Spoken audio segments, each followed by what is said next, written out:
What melts the avoidant partner? There's a question that quietly lingers in the hearts of those who love someone with avoidant attachment. What melts them? What reaches beneath the cold silences, the emotional walls, the confusing pullbacks that feel like rejection even when they say, "I still care"? Avoidant partners are often misunderstood. On the surface, they seem distant, self-contained, even indifferent.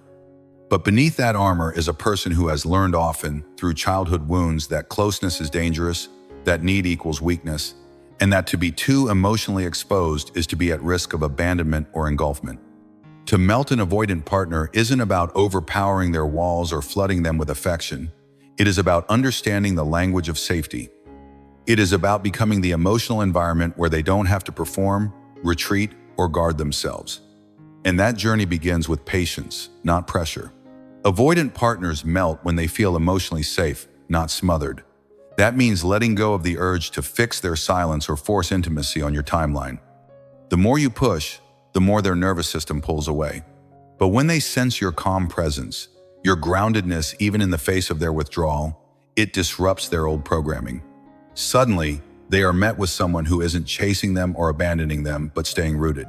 Your regulated nervous system becomes a mirror they never had, a steady rhythm they can slowly synchronize with. It tells them, "You're safe here." That is melting, not loud, not dramatic, but quiet and internal. A soft thawing of a heart that has lived too long in survival mode. Another thing that melts the avoidant partner is curiosity without judgment. Ask them how they're feeling, but with no pressure for them to get it right or be emotionally articulate on demand. Many avoidants grew up in environments where vulnerability was punished or ignored. So when you show them that their emotional pace is not just tolerated but respected, they begin to let you in.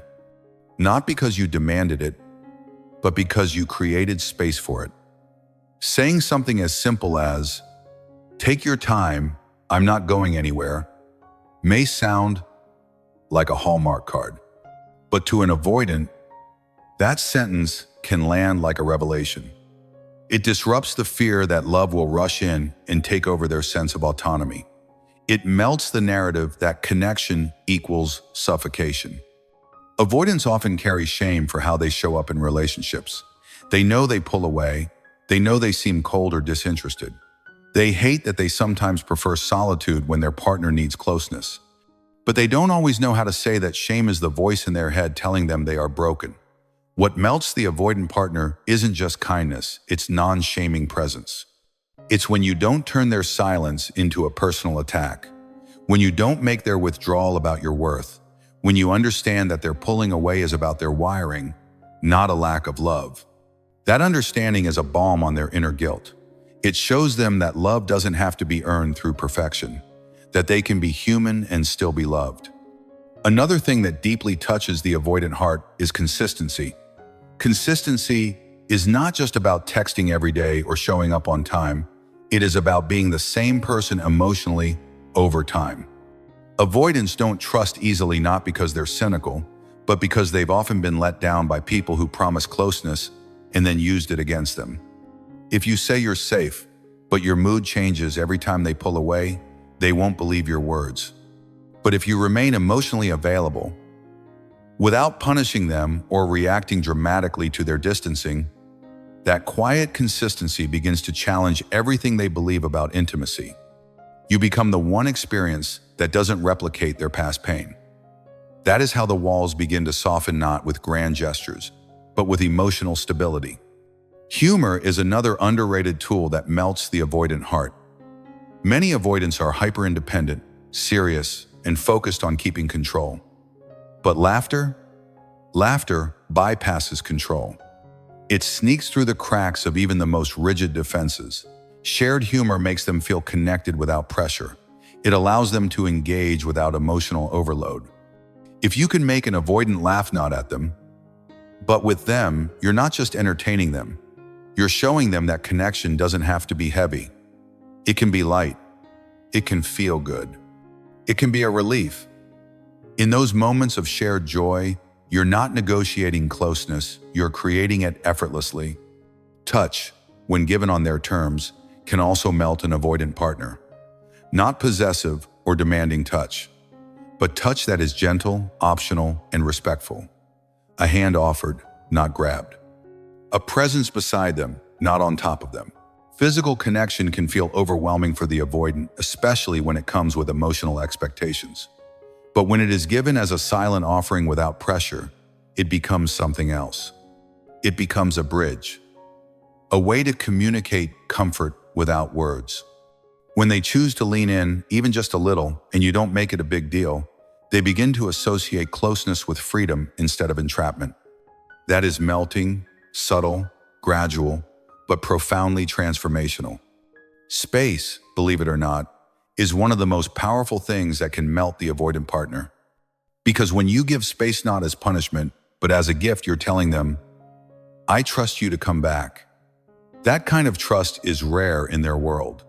Most people either cling to them or abandon them. Very few say, I'll be here and I'll be okay, even if you need time. That level of self-assurance is magnetic to the avoidant. It tells them they don't have to be the caretaker or the performer. They can take a breath, and in that breath, they may discover something strange and unfamiliar, longing. When you give them space and still remain emotionally present, it awakens their desire to return, not because you chased, but because your absence wasn't aggressive. It was respectful, and respect melts fear.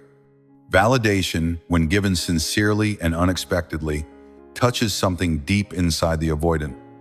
They may not ask for praise. In fact, they might seem uncomfortable receiving it. But when you say things like, I know this isn't easy for you, and I appreciate that you're trying, it lands, it matters. Because most of their life, their efforts were overlooked or minimized. Avoidants are not typically celebrated for being emotionally expressive. So when you notice even a small effort and honor it, you teach them that love is not about being perfect, it is about being seen. And once they feel seen, not for who they pretend to be, but who they are, that is when the ice begins to crack. Letting them lead the pace can also be deeply melting. Many avoidants feel constantly rushed in emotional situations, but when you let them set the speed, they start to feel agency. The paradox is this: the more control they feel, the less they need to use control as a defense. When they are given emotional autonomy, they begin to relax. Their guard lowers. They start to initiate more because they feel safe, not controlled. So if you truly want to melt an avoidant, sometimes it is not about saying the right thing, it is about not saying what pressures them. It is about holding back when every cell in you wants to force connection. That is real emotional power, and avoidants respond to that with surprising softness. Lastly, the thing that melts an avoidant more than anything else, your ability to hold your own center. When you stop over-functioning, when you stop trying to be their emotional rescue, when you stop walking on eggshells and start walking in your own truth, that is when the avoidant starts to see you, not as a threat, but as a partner. They begin to trust that you won't disappear into them, that your love won't cost them their identity. And that trust is the slow-burning flame that melts everything they've been protecting for years. Not because you saved them, but because you showed them that love can be peaceful, not dramatic, consistent, not conditional, and human, not perfect.